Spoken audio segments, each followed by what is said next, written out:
सैटी films पर जाएं।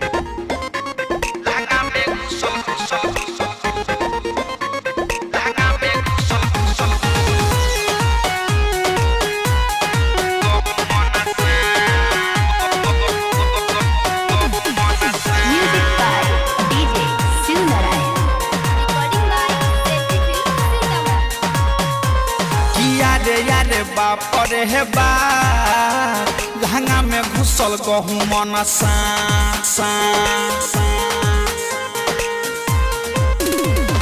याद बाप रे हे बाप लहंगा में घुसल गहूँ मन सा लहगटा डर देह करे थर थर एकरा देखिए के भइल बाटे माथा खराब किया रे बाप रे हे बाप लहंगा में घुसल गहूँ मन सा किया रे बाप रे हे बाप लहंगा में घुसल गहूँ मन सा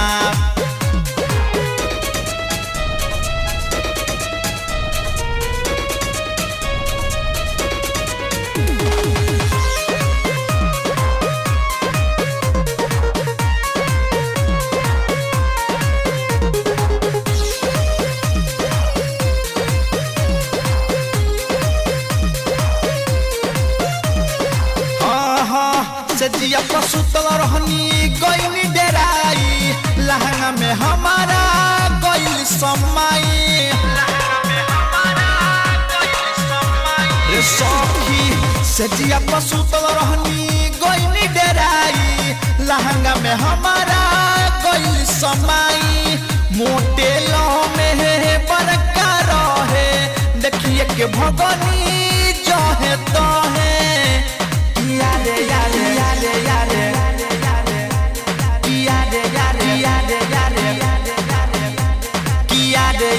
बाप रे बाप लहंगा में घुसल गहूँ मन सा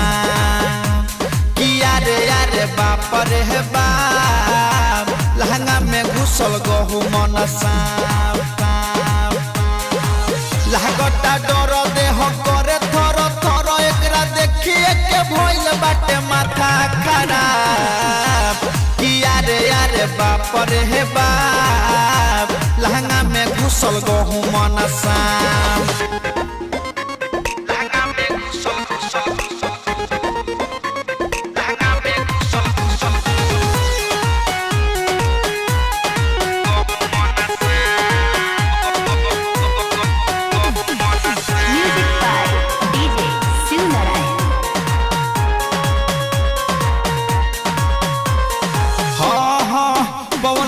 बइया के बतिया बतैनी राइटर संजीत के जल्दी बोलैनी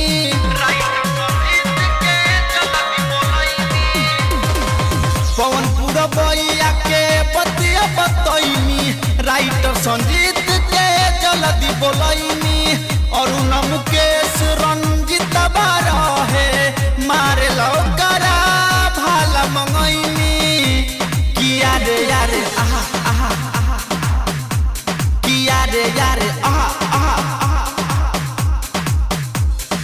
यारे यारे बाप रे बाप लहंगा में घुसल गहूँ मन सा किया रे बाप रे बाप लहंगा में घुसल गहूँ मन सा लागटा डर देह करे थर थर एकरा देखिए के भइल बाटे माथा खराब किया रे बाप रे बाप लहंगा में घुसल गहूँ मन सा।